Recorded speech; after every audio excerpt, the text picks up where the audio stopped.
Paul said he didn't use any flattering words. He wasn't trying to make people feel good. In fact, I've got a feeling that if churches today, if Paul and the other Peter and some of the other disciples were alive, was to come to our church to preach a revival, there'd probably be a certain percentage that wouldn't accept the way they were dressed, a certain percentage that would walk out of here mad, probably a big percentage that might walk out mad, I don't know, because they didn't worry about flying up their words a little bit. I believe that these men were men that simply told it like it is.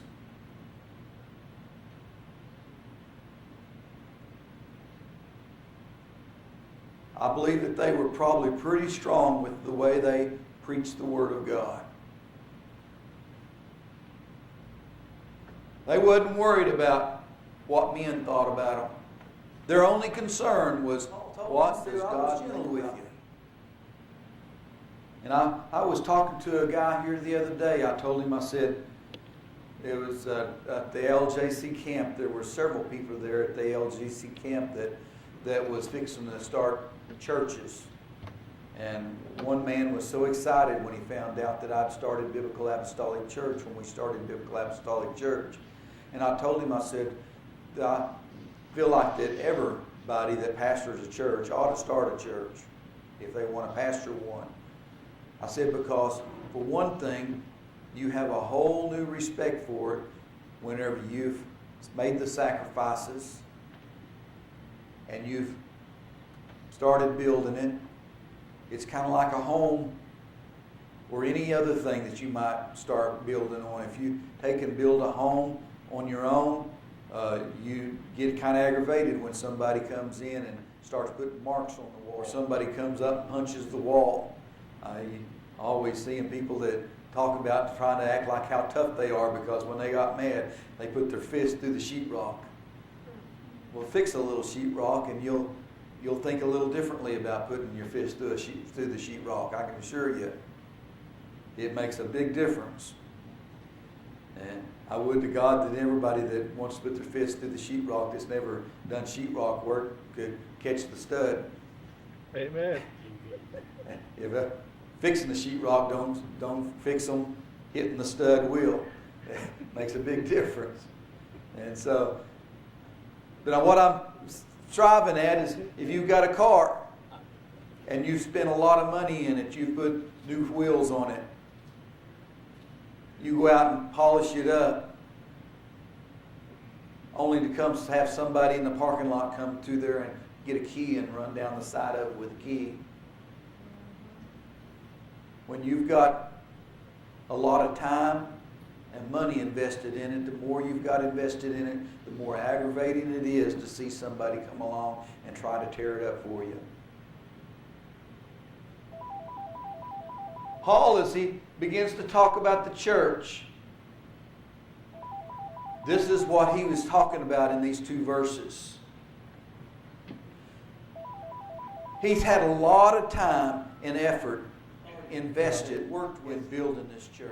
And so they had a lot that they were concerned about it. And to see somebody come in and try to do harm to it, it upset them. Paul tells them, he said, our behavior has been utmost. We've done our best to behave ourselves and be the best example that we could possibly be. We oftentimes, as Christians, you see Christians today, they have a tendency today to lean back and say, well, yeah, but I don't see what's wrong with this, and I don't see what's wrong with that. And they're all concerned about what they can do. They're not concerned about how the rest of the world perceives them. But I want you to know, whenever you truly fall in love with Jesus all the way, your desire is not asking people, well, what's wrong with this? What's wrong with that? What's wrong with this?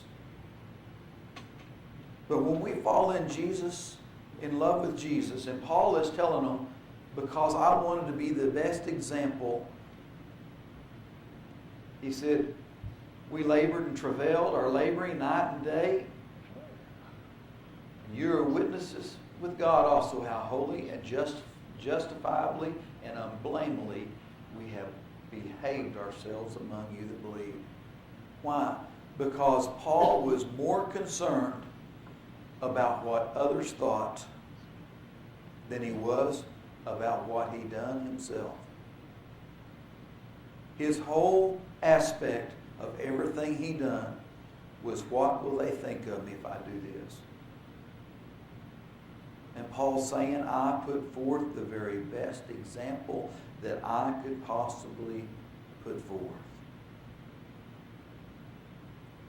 As parents, the best example that we can put forth oftentimes is still not good enough. And I believe Paul probably understood this with the church. The best example that I can possibly put forth to the church is still not good enough. Because there's some people that still continue to look for faults. They continue to look for excuses why they can do every sin in the world. They're always looking for excuses. But Paul's saying that I give no excuses. I've done the best that I possibly could. And whenever we have tried to do our best, I want you to know we can stand before God as our judge. And when we've tried to do our best, nobody faults anybody for ever trying to do their best. Just because we've done our best doesn't mean that we have done everything right. It doesn't mean that we're faultless. I told a guy here the other day, I said, the man that never tries never makes a mistake, does he? The man that never tries hasn't done his best. But I can assure you that anybody that tries will make a mistake every once in a while. And so if you're looking for somebody that absolutely never makes a mistake, I can tell you today that in Biblical Apostolic Church, you're in the wrong place. Because as long as we got people that are trying, we're going to have people that make mistakes.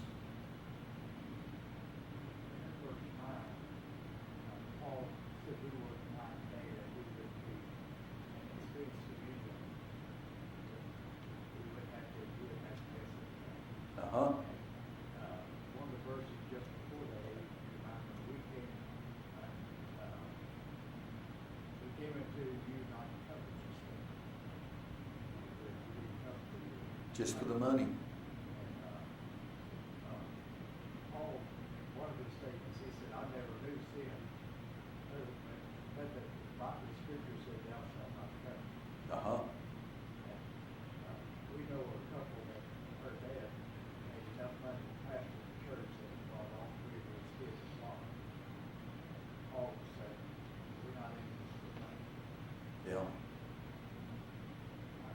I think people in a lot of radio and television big preachers.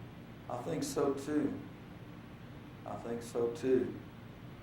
There was on the internet, there was a fellow in one of the discussion groups, there was somebody that was talking about their church has spent $1.2 million for a conference that they were having.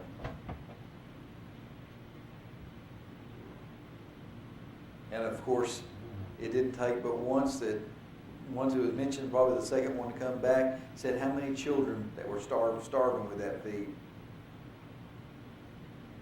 Their response was, I knew I shouldn't have posted it on here.